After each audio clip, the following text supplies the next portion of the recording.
So those video clips that you just saw are this Jeep about 15 months ago. I took that as part of an introductory video that I did. I'm doing a restoration project on this Jeep. I'm documenting on YouTube.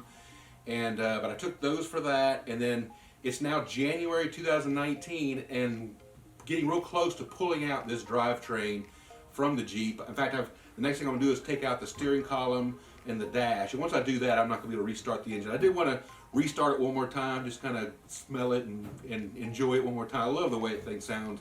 And so what I'll do here is I'll let you see what it looks like when it starts, as well as try and get a little more audio on the way it sounds. But ultimately what I'm trying to do, what I'm going to do with this video is I'm selling the drivetrain, which is the engine, transmission, and transfer case. I'd like to be able to sell it as a whole unit, and in the description below there'll be prices and how I'm going to do that.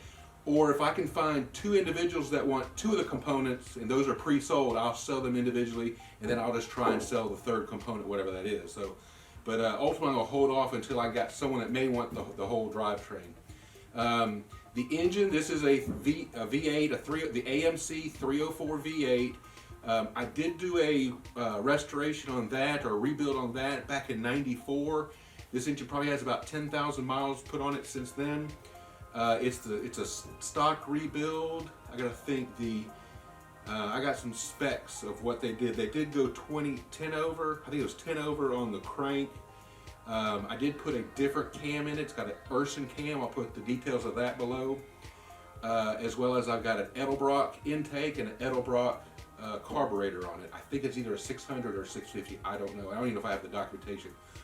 But it's the engine. As much of the harness for the engine I can include, I'll do that. I've got a brand new ignition module that gets included, as well as the starter solenoids new. I'll throw that included. It does have a brand new alternator. The fuel pump was replaced probably back 10,000 miles ago, so that's relatively new. And I'm not sure about the oil pump. Anyway, it's going to include all that stuff. That's the engine. The transmission is a T18 transmission. It works perfectly fine. I'll show you in a little bit some details. The only thing that I know, the synchronizers work fine. There's no problems. It's a 4-speed with a granny first gear, and it's got reverse over and down to the right. The only thing that I would jump in and try and fix is when you pull the stick into neutral.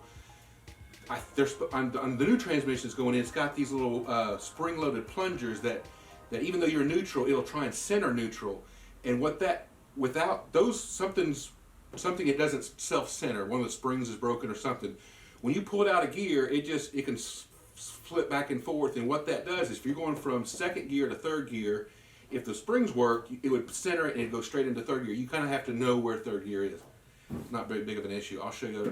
Part of that video clip was me driving it. But so that's the transmission, and then the transfer case. It's a Dana 20 transfer case. I think in the 30 years that I've owned this Jeep, I've only put it in 4-wheel drive maybe 4 times. The thing works flawlessly. One thing you'll notice is the transmission and the transfer case will have a lot of oil on it. That's due to this engine, prior to me rebuilding it, had a rear main seal leak, and it blew oil all across that stuff. So it's going to have oil. I'll try and clean that off some, but it's going to have oil on the outside of it. That's not transmission or transfer case oil. It's engine oil. But anyway, I'm going to start it. Let's get this thing opened up. We're going to start it on camera, and then. All right, here's a cold start with the electronic choke engaged.